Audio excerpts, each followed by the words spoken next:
topics and opinions expressed in the following show are solely those of the host and their guests and not those of W4CY Radio, its employees, or affiliates.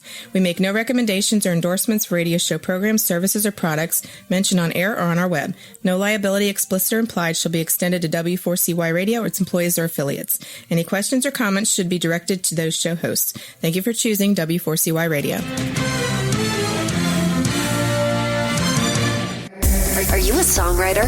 Are you looking to turn your songwriting passion into a full-time gig? Whether you are just at the start of your songwriting journey or a seasoned industry professional, this show is made for you. Welcome to the Songwriter Show, bringing together songwriting news, interviews, and community. Now, welcome your host, Sarantos. Thank you for tuning in, and I welcome you back to the Songwriter Show. I'm your host, Sarantos, a solo music artist who's been writing lyrics for as long as I can remember. Words are very important to me, and that's why I'm so thrilled to host this show live every Tuesday evening for you. I believe that every song is a story. The Songwriter Show is broadcast live on #1 ranked PESMU Radio and has listeners in all 206 countries in the world and every state in America. The station is also licensed with ASCAP, BMI, CSAC, and Sound Exchange, with partnerships throughout the music industry, including iHeartRadio and exposure to over 300 million listeners. Tonight's first guest is Darren Michael Boyd. Darren is an instrumental guitarist from Ottawa with his debut solo album out, Lifting the Curse. Darren recorded the album following a life-altering car accident. His story and his music are sure to captivate and inspire your audience. Darren is also an avid reader and reptilian expert. He's also part of an award-winning theater troupe from Ottawa known for their touring version of Queen's We Will Rock You musical. Welcome to the show, Darren. How are you doing tonight? Hey, I'm doing pretty good. How are you? Good. How's things up in Ottawa? Seems like the same everywhere right now. Not much going on. Yeah. At least nothing going on outside anyway. Yeah, it's kind of bizarre to drive with like no traffic and nobody's out doing anything, except I see families walking around and people going for walks all over where I live. It's kind of funny. Yeah. Well, I've been doing the same thing. Actually, get out on a bicycle and, try to get some exercise at least. Yeah. And some fresh air. How is you making some music? Are you trying to, write every day, or what are you doing with your music? Pretty much. Not every day, but definitely been. Today I was tracking a new song, and I have lots of ideas. I always just kind of, put them into my phone, and then now's the time, right? I may as well spend some time actually, demoing stuff for the next album. So yeah, absolutely. Yeah. I shot a music video in my studio room the other day. Like I shot the whole thing, edited, and I'm just waiting for some other parts. But I'm like, I gotta do something. Yeah. What's your process? Do you start with lyrics, your guitar, music, melody? What do you start? Wow, it's so different. I think it's different for all of us, but myself, it's not the same each time. I know that sounds a bit confusing, but like for Lifting the Curse, there are no lyrics, right? It's all instrumental. Sure. But I still kind of approached those songs very much the same because I've been writing songs with lyrics my whole life. So doing this, I wasn't going to all of a sudden start stretching out to 12-minute songs because I can. There's no point in doing that. So it's kind of the same thing, though. Same as if I were writing lyrics. But sometimes it's just guitar riffs. I don't know about you, but sometimes if you switch instruments, it can be helpful too, just to come up with ideas, be inspired. Yeah, absolutely. I'm a piano synth kind of guy, which, I pretend I could play every instrument, and then I screw around in Logic. But, I think you're totally right. Sometimes I'll grab my guitar and just kind of play with that. And sometimes you might seem to be doing kind of the same riffs and the same things over and over with your instrument. So sometimes changing an instrument, I think, is huge. Yeah. And the technology lately, lately as in the past few years, I've been using my phone just to record ideas in the voice memo thing. Sure. So if I have a guitar, I'll just, because it seems every time I pick up my guitar, I'll just be noodling around watching a movie or something, and I go, oh, that's cool, and I'll record a little snippet. And I think of how many thousands of ideas probably went just totally forgotten because I didn't have the technology. So there is an advantage to that too.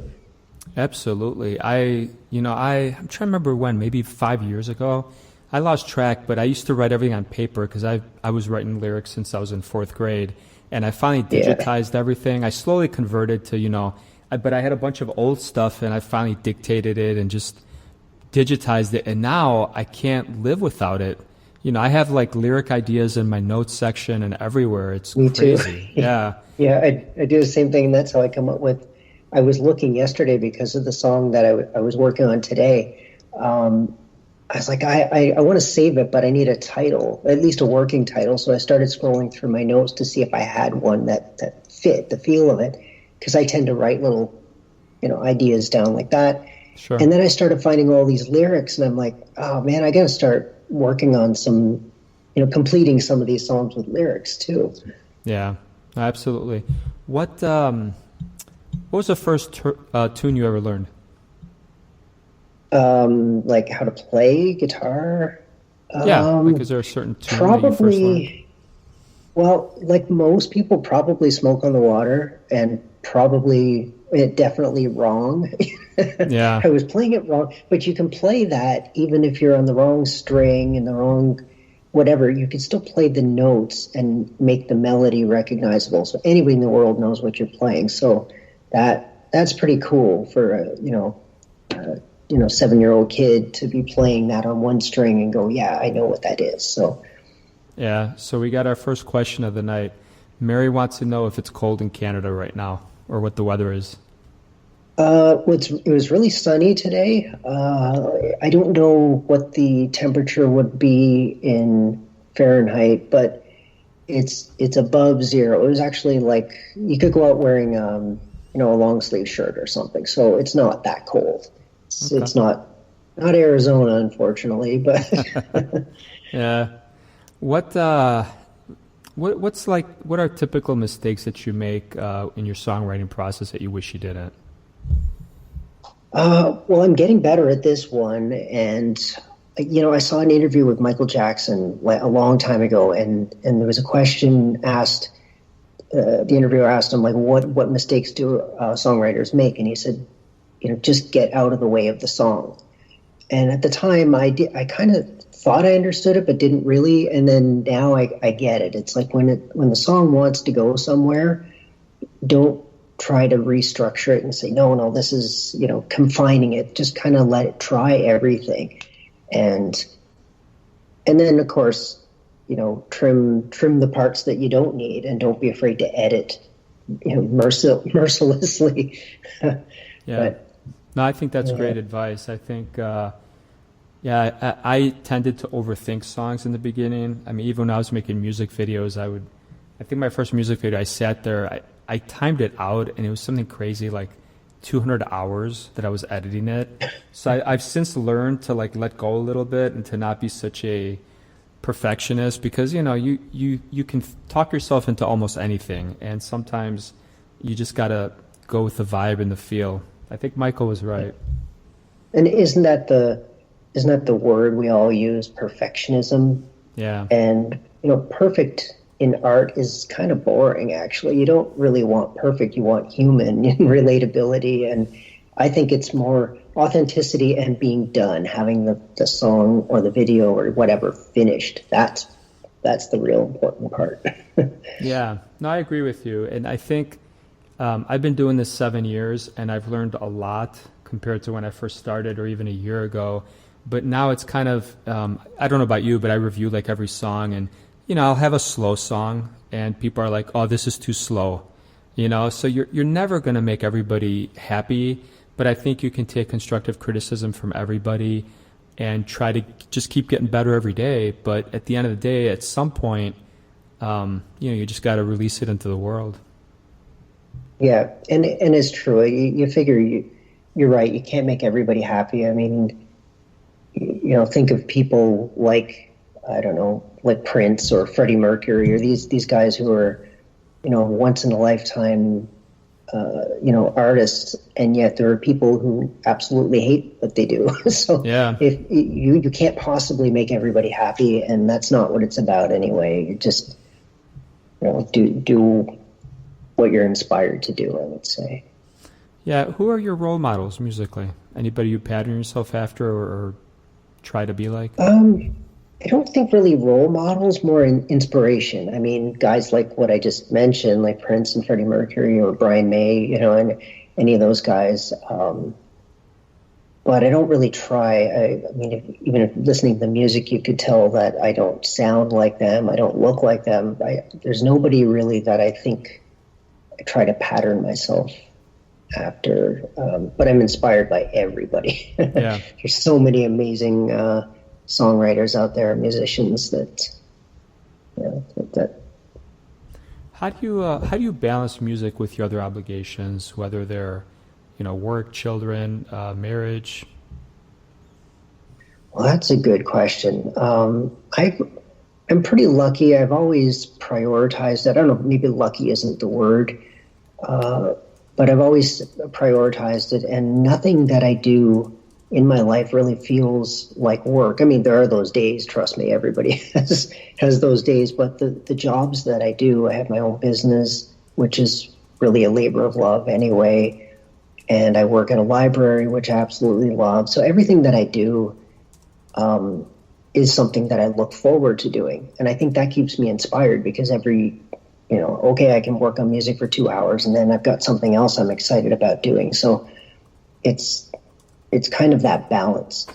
And I find it really, it's almost heartbreaking that so many of us don't live our lives for ourselves. We're just kind of workers. Like, I don't think life is meant to be lived that way. I think we're creative beings, and we should create, even if we don't think it's ever going to, get out in the world, even if it's just for ourselves. It's something I think we should do. Okay. And if you could do it all over again, would you still choose this career? Oh, yeah. I mean, there's not really much choice. I guess there is, but I don't feel like it. This is something that I would do again. Maybe, we always say we would make different choices and not make the same mistakes and all that. But, yeah, it's the right path for sure. Okay.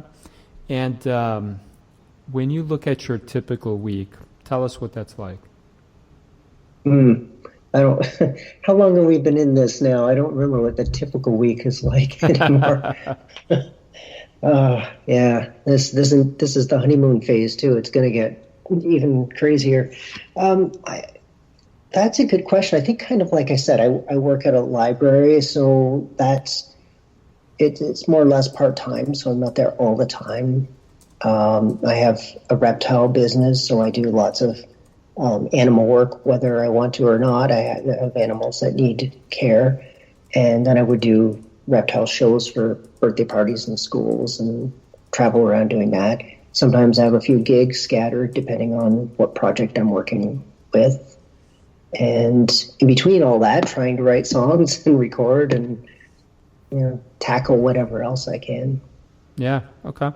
Tell us, before I forget to ask, tell us about your website, your contact information, your socials, anything you want the listeners to know about you, where they can reach you, buy your music, that kind of stuff. Oh, yeah. If you look up Darren Michael Boyd, you'll find me pretty much everywhere, I think. Where there's music, you can go on my website, which is darrenboyd.com, and that'll have links to everywhere that I am. Okay. So we got another question for you from Peter. He's asking, what do you think is the coolest song you've ever written? I don't know if you've released it, if you haven't released it, if you could tell us a little bit about it, or if it's out there, what the name of it is, so people can check it out. Yeah, I'm still working on the coolest song, I think. Yeah, that's wow, that's a tough one without having time to think about it. I have a song, yeah, it's hard to narrow that down. I have a song by Creeping Beauty, which is called This Time, and it's not a cool song, it's just one of my favorites because it's so personal, and that's on Spotify, it's on my website too. And there's another song by Creeping Beauty that I wrote called Bloody Witch Hunt. That's also on my website. And it, like, the two are opposite ends of the spectrum sonically, but they both have kind of the same story or feeling behind it, which are both kind of abusive relationship stories from a different perspective, I guess. Yeah. Yeah. And those are lyric songs, too. They have words, vocals. Okay. What have you seen any good movies lately you want to share with us? Oh, Triangle surprised me. I don't know if you've heard of that. No. Is that horror? Oh, okay. Yeah, it's a horror movie, Triangle. It was, yeah, I never heard of it, and I saw it and ordered it through the library, and I was really quite surprised and impressed. Okay. Tell us a little bit about, do you have a hidden superpower or spirit animal? Anything you want to confess to? Confession time. I don't know. Oh yeah, you know what I do? I shouldn't say this. People are gonna want to come and lock me up. But yeah, I have a lot of precognitive dreams, and I've had this most of my life, or all of my life, but I didn't really know it, or didn't think. I just thought everybody had that. But unfortunately, I can't seem to harness it to. It's like after something happens, I go, "Oh, I totally dreamt that," or like within really close.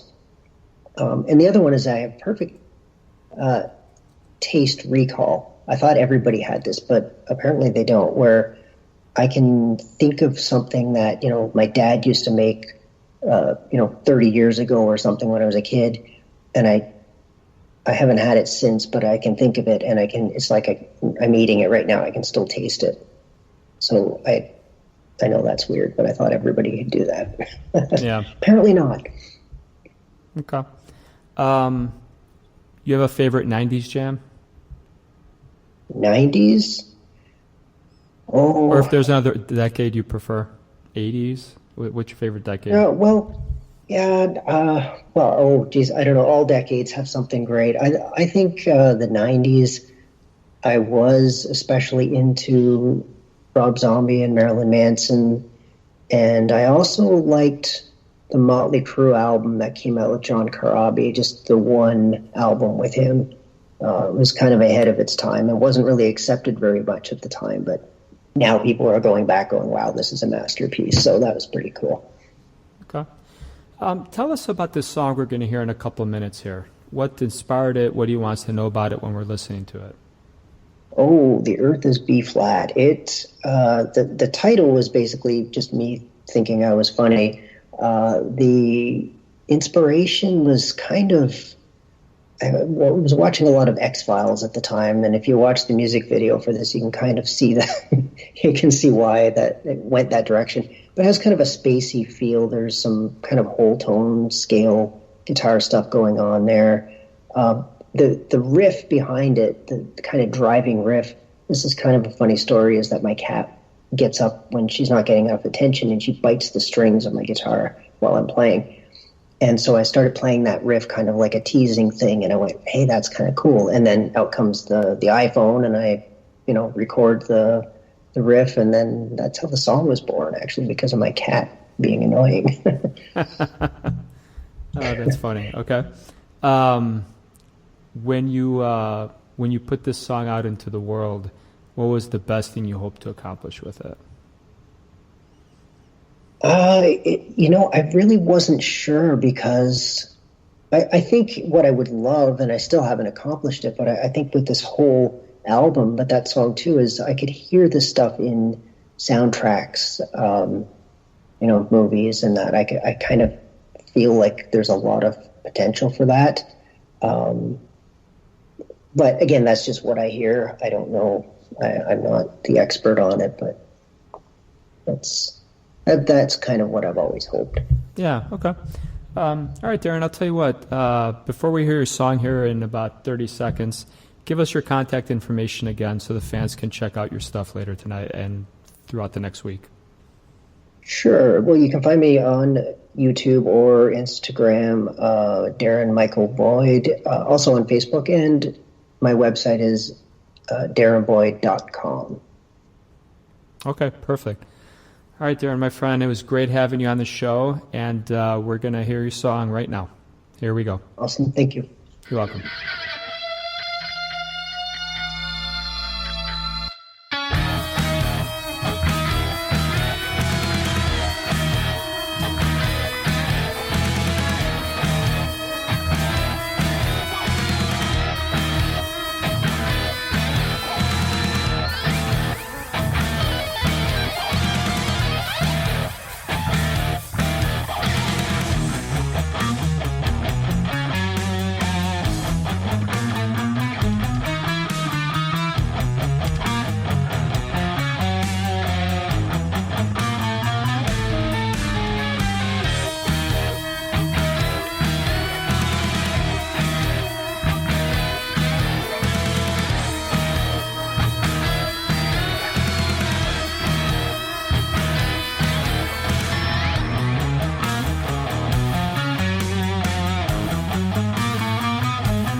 Join our free behind-the-scenes music community at www.songwritershow.com. Network with other artists, songwriters, and producers, and get feedback on your original music. That's www.songwritershow.com. And now, welcome this week's special guest. I want to thank Darren for being on the show tonight. Wonderful interview, great song, and please check out his content on his website too. So now I'm going to introduce our second guest, Benjy Bradshaw. Benjy is an independent recording artist based in New York City. Inspired by dance and new wave music, his electronic sound mixes 80s synths with modern pop. And you guys all know I'm an 80s child, so I love 80s, so we'll get to see what this is about. Besides singing, songwriting, producing, and performing, Benjy loves to art direct his life. He uses his Instagram as a gallery for his photography, makeup, fashion, and design. His latest single, La Rona, which was released recently on April 3rd, a few days ago, was written and produced in 1 week and serves as fuel to combat the horrible coronavirus. Welcome to the show, Benjy. How are you doing tonight? Hey, nice to be here. Thanks for having me. I'm good. You're very welcome. So let's talk about a couple of things. Number one, you're in New York City, and I heard that the coronavirus, is it finally plateauing? Is it how are things there? Is it crazy? Yeah, it's pretty crazy, but thankfully, I think we are getting to a much better spot on the mountain that we're rising on. But I think I'm hearing it's still till the end of April that we're quarantining and all that. But I think there is some hope finally. Yeah. So that's good. Turning the corner, hopefully. Yeah. Yeah, I hope so. So the second thing we have to talk about is this 80s influence, because I'm definitely an 80s child, mixing modern pop rock kind of music. But tell me a little bit about why'd you get into the 80s? How'd that happen? Yeah, I was born in the 80s, but that's not really the reason. For me, it was something where I don't know what it is. It's just this feeling I get when I hear that synthesizer or that kind of spacey echo chamber that era somehow has. And I feel like that hits my soul in a certain way. And so even as a kid in the 90s or whatever, even now, whenever I hear a song that was produced in the 80s, it doesn't really matter what it was really. And even 70s. I mean, that era, there's something with a connection to me that I feel it's intrinsically part of my life. So I guess to answer your question is it's just something about that production and those instruments that just feel to my core. I just feel those instruments. Yeah. And is synth your main instrument? That's what I always go to usually when I'm producing or writing a song, but I actually don't technically play an instrument. I just use my computer. So the synthesizers I do is like a musical keyboard that I produce on. But I do feel like that's always my go-to. And then from there I branch off and then start to translate that to other instruments or to other sounds. Okay. And what's your thing? Are you also a vocalist? Do you not do vocals, lyrics? Do you work with other people, collaborate? How does that work? Yeah, pretty much all the above. I mean, all the stuff I have out currently is all written by me, produced by me. For the most part, no collaborators, but the song that just came out on Friday, that one I had someone mix and master it for me, which is a new thing for me. I'm trying to get better at giving my music to other people and have them have input and have them kind of put their touch on it. But really, I love kind of the process of just sitting with my songs on my own and just going with it until it feels right. That's kind of my happy space for me, and that's really why I love music so much. Yeah, okay. No, I totally get that. You ever dabbled in other instruments? Yes. So when I was a kid, I was in guitar lessons. So I did do like basic guitar, like training, but I would never consider myself a musician. And that's kind of the funny thing is that I think in my youth, I kind of put away this idea of being a musician. I thought, oh, this isn't a real career, or this isn't something that I can actually do, because I wasn't a technical musician. And then I think it wasn't until later in life when I had time again that I was like, oh, actually, I don't really need that. I don't feel like I need that training. I feel like I can just make stuff. So, so I never really had any training besides the guitar. And everything else was just self-taught or just experimenting. Yeah. And who would you want to be in a room with, dead or alive, musically speaking? Musically speaking, I think, current person who's alive, I mean, Lady Gaga, in as much criticism as she may get, I do think she inspired me in so many ways to start performing and creating. So I would say her in the room would be cool. Someone dead, I think I'd want like Jim Morrison, or someone I've always connected with his voice and his lyric, just him. So I would say that'd be cool to have him in a room. I'll just start with those two. Now, you said something interesting, great influences, but is Lady Gaga dissed? I mean, does anybody not like her? I think she's one of the few people universally adored because she's so honest and talented. And do you know something I don't, or am I missing something? No, I just feel like, I don't know. Maybe because I don't know. I've just felt like at a certain point, people are like, oh, Lady Gaga, oh, she thinks she's something, or, she's not, she's trying to be too cool or whatever. I don't know. I just feel like with people that I know, I feel like it's kind of like you don't want to say that, like it's not considered cool, even though I think she's really cool. I don't know. Maybe that's just in my own circles. Okay, I got you. Okay. All right. What you perform in public or? Yeah, I perform here in New York. A lot in the East Village, if anyone who's familiar with that area, in Brooklyn, and Hell's Kitchen. So I do perform in New York. Obviously now with what's going on with the coronavirus, I'm not really doing that, although I am performing on my Instagram, on Instagram Live. I had a show on Saturday. So I love performing. It's part of another thing I do that's really important to me besides writing music is then performing it and then creating the visuals for it. So for me, it's this whole 360 experience that's not just the song, but it's also how it's put into the world and performed. Yeah. And how do you figure out if a song you wrote is going to make it to the CD? In other words, are you going to discard it? Is it just one of many, or is it going to make it? You know, do you ask people? Do you review it? How do you figure that out? Yeah, I think what it is for me, it goes back to a story. And so for me, an album or an EP or a mixtape, which I'm working on now, is to me the story. It's a story. And so if a song fits into that story, then I know for sure it's going in that direction, and I'll put it in a certain pile. And then I like to kind of produce on multiple stuff at one time. So I'm kind of working on one song, then I flip to it. Maybe I do a day on that one song, flip it, or maybe I do a whole week. And then I'm like, okay, does this fit into the story still? And if not, then I'm like, okay, this is a cool song, or I still love this song, but it doesn't fit here. So really, for me, it's all about a story. And if the story is telling, if this song is part of that story, then it can go in that group. But if I do have a lot of songs, I don't know really where it fits yet. So I'll say, okay, you can sit over here. You're just a fun song I like to listen to on the weekends, but I don't know yet where you live. So that's kind of how I kind of group together my music for a release or for an album. Okay.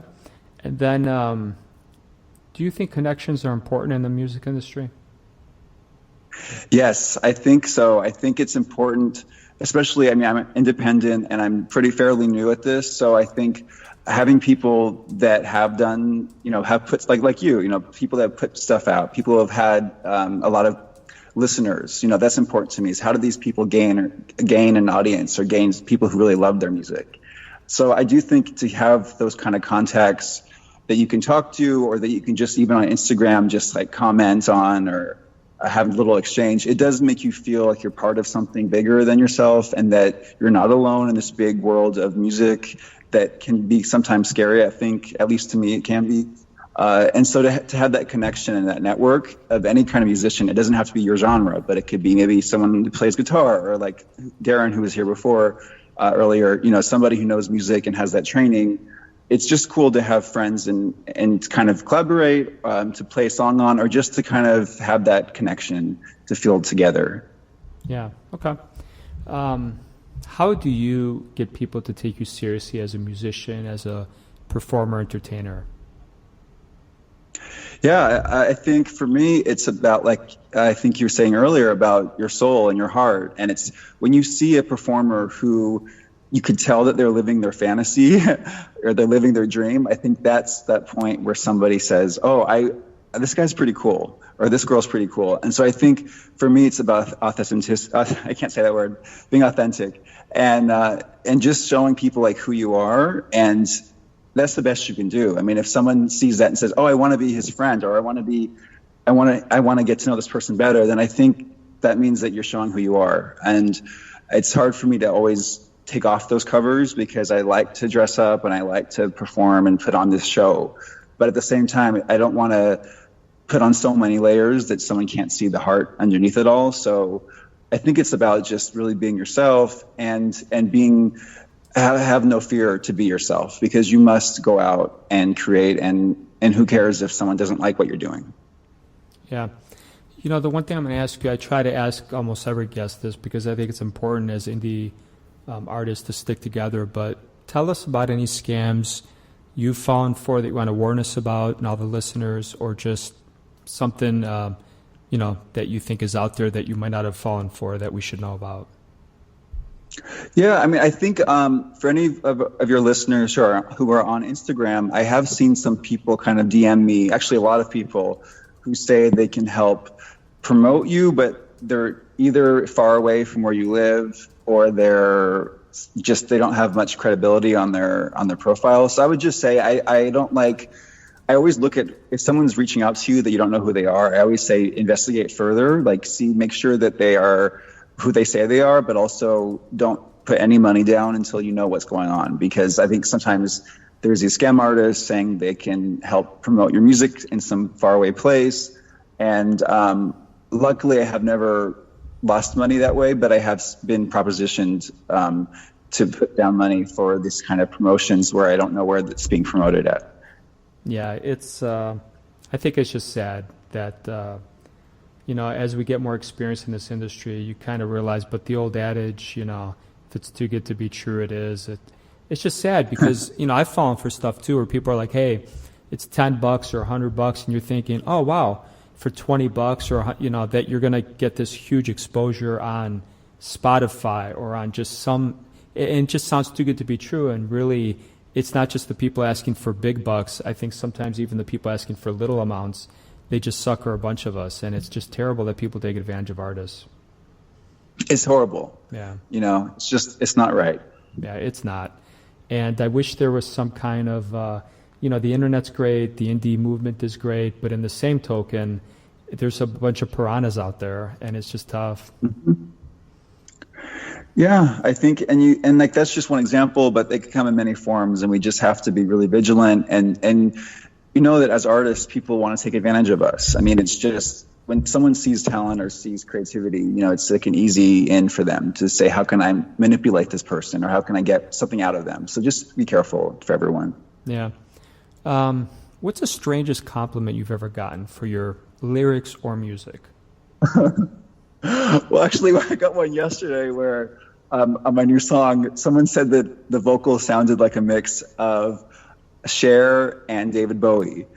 And I was like, that's like a really cool compliment, but also it's like I've never heard that mixture before. They said, I don't know if it was the vocals or just the song in general, but they were like, so I just thought that was pretty funny. But I love it. I thought it was cool. Yeah, that is funny. Tell us a little bit about your website, your contact information, your socials.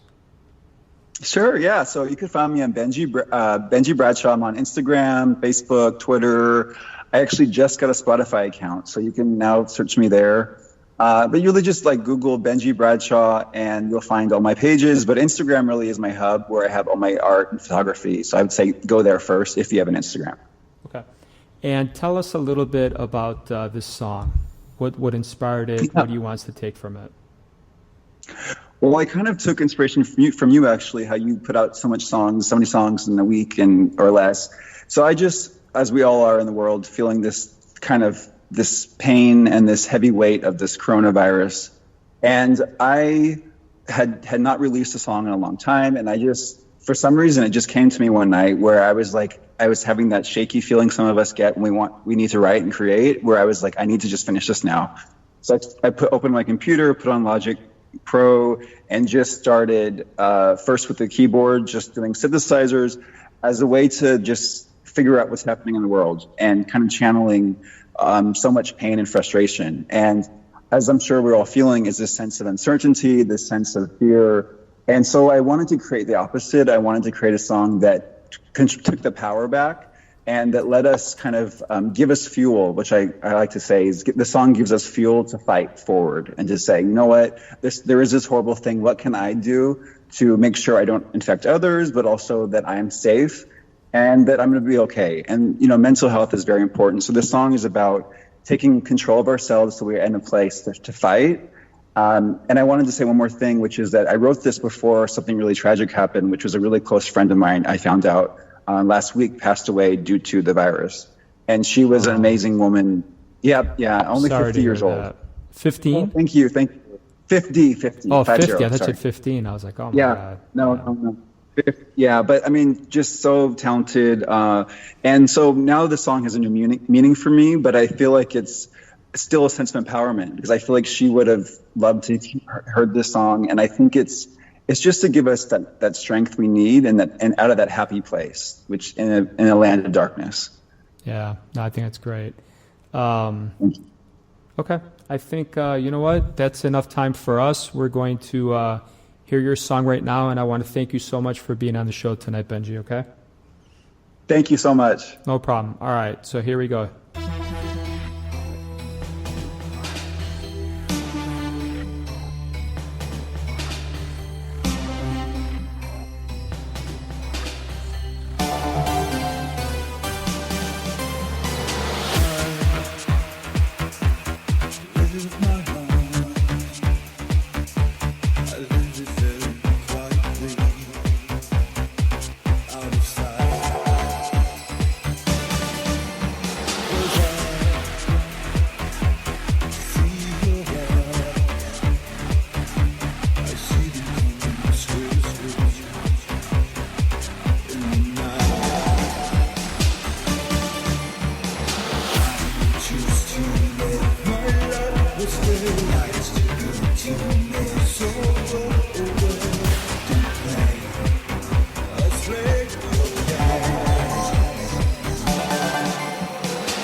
I want to thank everybody for tuning in tonight. Thank you so much for spending some time with me on a Tuesday evening. To any listeners out there who may be artists, if you want to be on the Songwriter Show, I invite you to submit an interview request form or just email me. Thank you again all for listening. I hope your own unique story gets heard around the world. My name is Sarantos, and please join me every Tuesday night to hear other amazing artists share their fascinating behind-the-scenes stories right here at the Songwriter Show. And tonight I'm going to leave you with a song that just came out today, actually. This is a multi-genre song called I Couldn't Help You. So this song is dedicated to Holy Trinity, which was the Greek Orthodox church I went to my entire life. It recently closed and it was kind of heartbreaking, but basically I wrote this song because I'm really sorry that I couldn't help them. It's also unique because it's a multi-genre song, so it starts off with EDM, moves to pop, then R&B hip-hop, and it finally climaxes to rock for the chorus. And of course, the vocal style changes too, but there's a thread of consistency that ties it all together. So I hope you enjoy it. The music video comes out next week, and the footage is all from Greece. So have a great night. I love you guys. Thank you for tuning in, and have a great week.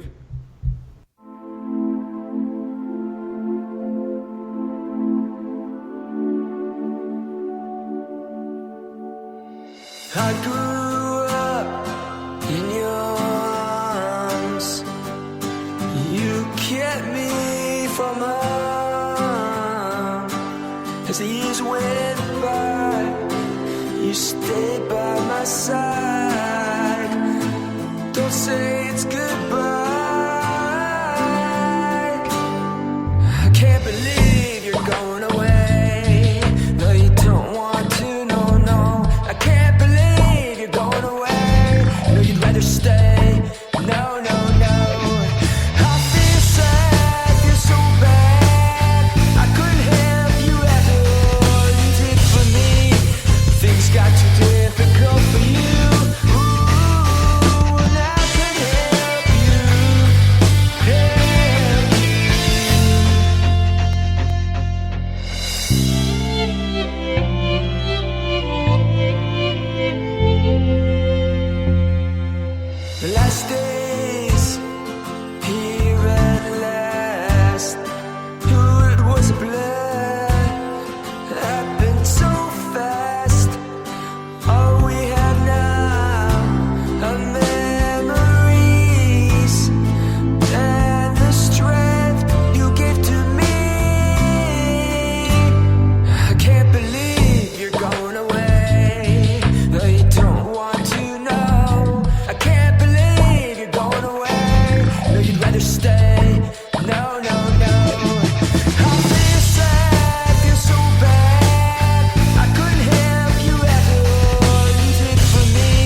Thank you for listening to The Songwriter Show.